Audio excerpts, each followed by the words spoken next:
excuse me while I whip this out. You want answers? I think I'm entitled. You want answers? I want the truth!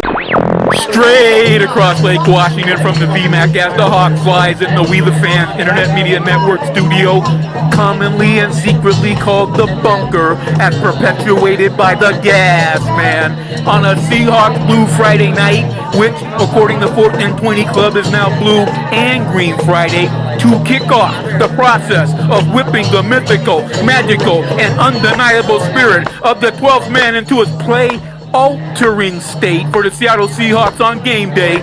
This is the Hawk and Roll Hysteria podcast, and we're just gonna go blue.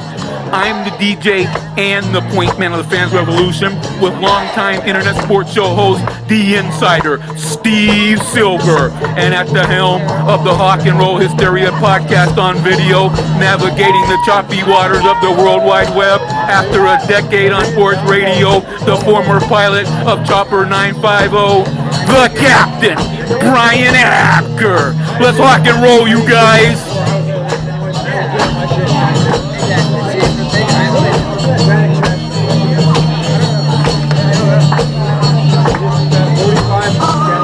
Yeah, there it is.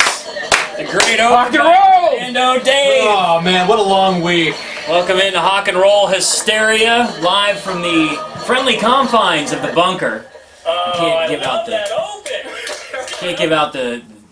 Can't disclose the location of this bunker, but this is where it all goes down. Welcome back, Bam Bam Cam Chancellor. That's what we're gonna open up this bad boy. So when we thought he was coming back, I said I thought that there was a really good chance that he would just sit out the whole season until he got what he wanted. Steve said that he would be back sometime around week 2. What's up? Close enough. Not close enough. You got to get even closer than that. He didn't say week 2. He said, "Man, let me rub the bottle. Let me get the genie." This was what we originally talked about this 2 weeks ago, and Brian threw it out there. How long do you think he's going to be? Okay, I'm with you. I said, I wouldn't be surprised if he was up and around by week 2. Here's when it comes down to these situations, everybody has to understand you have to follow the money. What's his yearly salary? 4.55. Where's his debt? How much his debt is accrued up to this point? 2.1 in total cash. Half of his salary for the year is completely already gone. But he's back. But my point is if he sat out the whole year, he doesn't lose any of that money. Right. Because his contract restarts. What he loses is getting to free agency sooner on his next contract. Sure. Which you could argue on the back end he loses money, but he's not going to lose that contract money if he sat out the whole year. He only loses money if he comes back like he did and gets nothing for it. Listen. The whole thing was a waste of time, Commando. Yeah. It was a waste of time for the Hawks, it was a waste of time for the fans, and it was really a waste of time for Cam Chancellor. And quite frankly, the dude should probably fire his agent, because he got some bad advice. If his agent was the one that told him. Now, maybe Cam said, I'm sitting out. Maybe there was another reason he sat out. We don't know all the details. But if his agent was the one that said, you need to miss games, that dude needs to go. Plus, if Cam wasn't happy with his contract to begin with, who's that on? Yeah. It's on the agent, right? On the agent who negotiated it, who, by the way, I mean, that was a pretty sweet contract to begin with. But I completely understand what you're saying. Completely fruitless. Nobody wins in this situation, and the only one that loses might be Cam Chancellor himself from everything that we talked about. But also, how do you mend that fence? If you're player and franchise, maybe the franchise says, okay, well, you're not worth that money. And all of a sudden, this went from business now to personal. Yeah. How do you mend that Well, fence? you know the answer to that. He knocks the crap out of somebody like he did Vernon Davis. That's how you mend that fence. That's how you definitely mend the fence. We were talking before the show about the responses you guys are kind of seeing on Facebook, Twitter, social media, whatever. And that's really part of the downfall of sports, as far as I'm concerned, is everyone has, an opinion that they're, able to say what they want to say behind the keyboard and the screen. Yeah. So everybody's going to say whatever they're going to say. If there's booze, there's booze. But really, when it comes right down to it, we saw it with Frank Clark being drafted this season by the Seahawks. I mean, it was acrimonious, and then it hasn't been really a lot of talk because that guy has really lowered the boom. I mean, talking about Cam Chancellor again in the preseason. And once Cam Chancellor gets out there and they start doing their thing, I mean, everyone's negative just from the standpoint of them feeling that he cost the Seahawks a couple of games. You know, you can't qualify that or not. But bottom line, you're right, Captain. And Steve, once he lowers the boom, all will be forgiven. All will be forgiven. Now, I asked the question, you know, how long till fans forgive him? And I know that there's plenty of fans out there that have. You say you've seen mostly positive things on social media. Sure. On Facebook, man, I've seen people that are still mad at him, that still aren't going to root for the guy. They'll applaud him when he makes a good play because it's for their team. Those are quotes that I've seen on Facebook. But they're mad the way he represented himself, that he looked greedy, that he made a bad decision, left his brothers, quote, brothers hanging on the team. Listen, those guys are his brothers when they're on the field, but when Cam Chancellor's living his life over here, exactly, they're not brothers. Right. That's a whole different ballgame, and people have unreal expectations, I think, and don't realize that everything's relative. When you make a lot of money, people ask the question, how much is enough? Man, it's never enough. Ask Paul Allen. I mean, you just still making money. You're always trying to He's get still to making money. You're just trying to get to the next level like everybody else. You know what? People in third world countries think that making $10 an hour would be an unbelievable life. Right. It would be the greatest thing ever. People around here aren't going to settle for $10 an hour. You can't live and make a living off of that. So it's all relative. So I wish people would kind of back off that a little bit. But I'm interested to see. It's the home opener. The Bears are in town. We'll break them down. We'll get into all that. Do we hear a smattering of boos for Cam if he's introduced? If they introduce the defense? I don't think so. And the thing about this is, you know, fans, for the most part, I think there's a collective understanding that they understand that this was completely business. And I understand where you're coming. There's a lot of vitriol for him just because of the fact that he held out strictly for the money, and a lot of people didn't like the fact that he was still under contract. So right. There's that, and there's still that uneasiness. But people are freaking out about Cam Chancellor walking out of that tunnel on Sunday because, again, for everything that you just said just a few seconds ago, a lot of people do blame Cam Chancellor, his absence for the Rams loss, specifically the Rams loss. Maybe not so much the Green Bay loss, but specifically the Rams loss. So now you get 31 back into the fold, and you get the boom back in the Legion of Boom. I think fans are just jacked up that 31's going to be coming out of that tunnel. I know I am. I'm jacked up. By game day, when the fans are all lathered up and they've done all their tailgating and pre-funking, I think the good feelings will be there. Well, the other part of it, you guys, we know that Seattle's a baby sports town. Let's just keep it real and call it what it is. All right?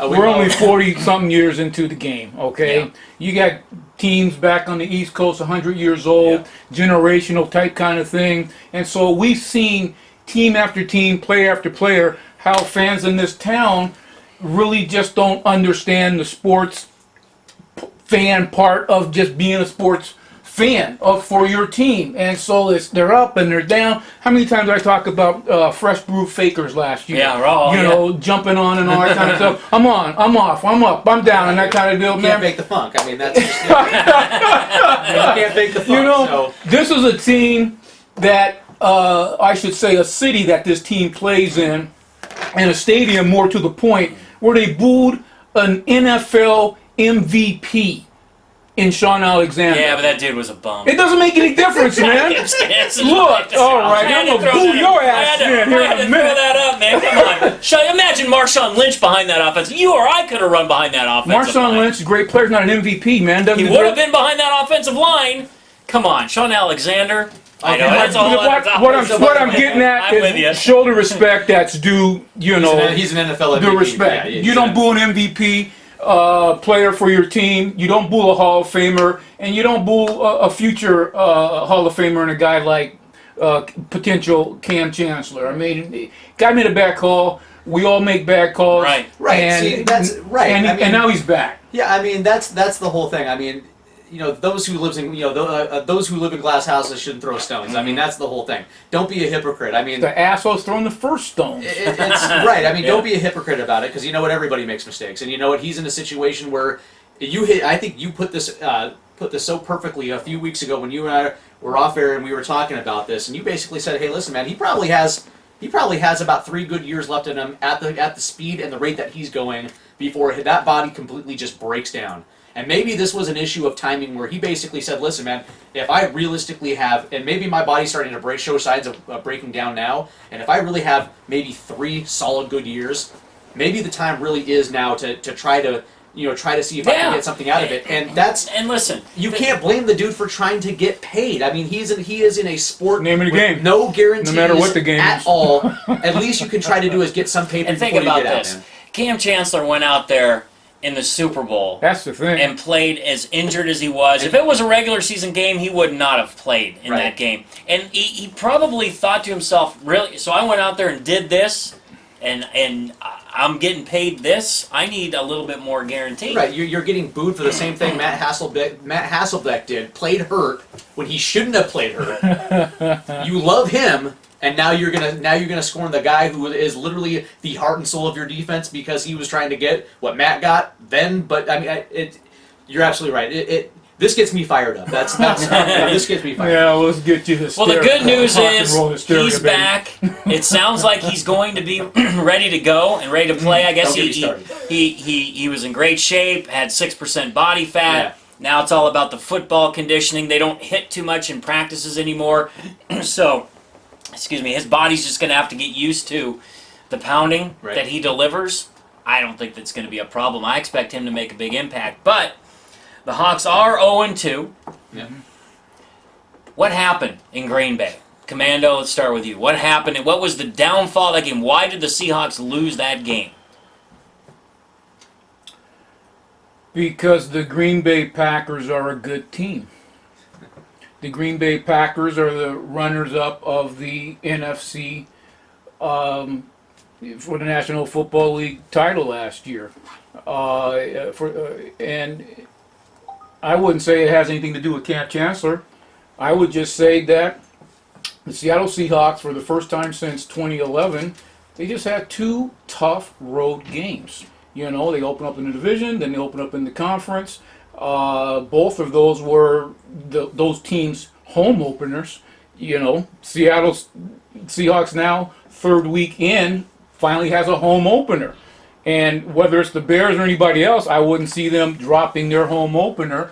Beyond that, I really just look at it from the standpoint of the offensive line not getting, as we talked about, early in Hawk and Roll Hysteria, the trade and the trade-offs, right? All right? And Max Unger isn't on that offensive line. A trade-off is a guy that you really haven't been able to weave into the offense Yeah, yet. well, we'll get into that And too. so, but it hasn't been a good trade-off so far. No, it We're hasn't only been. 2 games Yeah, in, hasn't been. but so far. Yeah. So really, that Green Bay game is just a game. Look, you played the Green Bay Packers 3 times in a calendar year. Yeah. And in one of them, at your own home, where you're virtually unbeatable, you still had to get the Angels in the outfield, to win the doggone game. Sure. So you just, that was an improbable win. So I like they the just, Angels of the outfield. they That's a just great came reference. up against, one of the best teams, their conference rival. By As the I way, said, did you know that Matthew McConaughey was in that movie? I did actually. McConaughey. I actually did. His name. I actually did know he was Yeah, in that movie. So why do you think? That Well, was- was it more or less that Green Bay was the better team, or did Seattle just not execute when they needed to execute, and also add in some costly mistakes along the way in the first half, not playing with a sense of urgency on offense, and not really taking advantage of what Green Bay was was giving you at that point in time. Weren't taking care of some of the matchups that you were actually afforded, and they just kind of played vanilla in the first half. And in the second half, we saw exactly what type of offense it did when they switched gears to the read option. Oh, that first drive! And Bam! all of a sudden, Green Bay had no answer because they were pinned back on their heels because they had no idea whether Russell Wilson was going to take off out of the pocket or he's going to step up in the pocket and deliver a strike downfield. That the ball that he put right on the hands of Doug Baldwin, that was just a thing of beauty.